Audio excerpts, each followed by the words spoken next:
Police versus ভারতীয় জনতা party হয়েছে। শুধু হাওড়াতে কিছুটা আইএসএফ সিপিএম লড়ার চেষ্টা করেছে, পারেনি খুব একটা। বাকি সর্বত্রই হাওড়াতেও বিজেপি লড়েছে, মূলত হিন্দু এলাকাতে। আর বাকি জায়গায় ভারতীয় জনতা পার্টির কর্মীরা লড়াই করেছেন এবং বুথগুলো লুট করতে পারেনি। তবে যে কায়দাতে পুলিশ গতকাল বিকাল থেকে ভারতীয় জনতা পার্টির পোলিং এজেন্টদেরকে গ্রেপ্তার করা, ভয় দেখানো, চমকানো, থানায় বসিয়ে রাখা। মেদিনীপুরে তো আমাদের রাজ্য কমিটির সদস্য ধীমান কোলে অ্যারেস্ট হয়েছে, মিথ্যা মামলায় ফরওয়ার্ড করেছে। 25 জনের বেশি পোলিং এজেন্টকে গ্রেপ্তার করেছে। ওখানে ধৃতিমান বলে একটা ভাইপোর চাকর আছে, ওই করেছে। আর রুদ্রাংশু বেরা দাঁতনের নেতাকে রিমান্ডে নিয়ে চেয়েছে 5 দিনের জন্য, স্ত্রী হাইকোর্টে রিটও করেছে।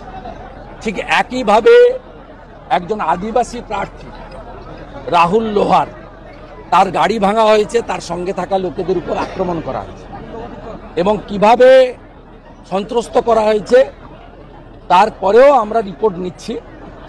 গত 4টি উপনির্বাচনে তৃণমূল যে ব্যাপকভাবে হিন্দু ভোটারদের আটকে ছিল, এবারে আংশিকভাবে হয়তো সফল হয়েছে, কিন্তু ওই একই কায়দায় রানাঘাট, বাগদা, রায়গঞ্জের মতো সম্পূর্ণ হিন্দু ভোটকে আটকাতে পারেনি।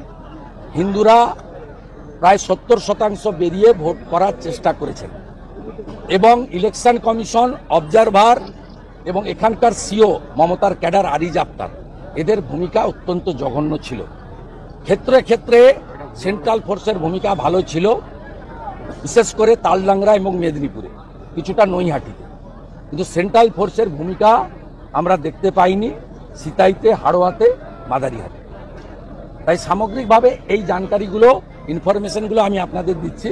কিন্তু আসল নির্বাচনটা 26-এ হবে এবং 26-এর নির্বাচনে আমাদের রাষ্ট্রবাদী এবং সনাতনীদের কাছে গণতন্ত্রের ডু অর ডাই, আমরা সেটা করে দেখাবো।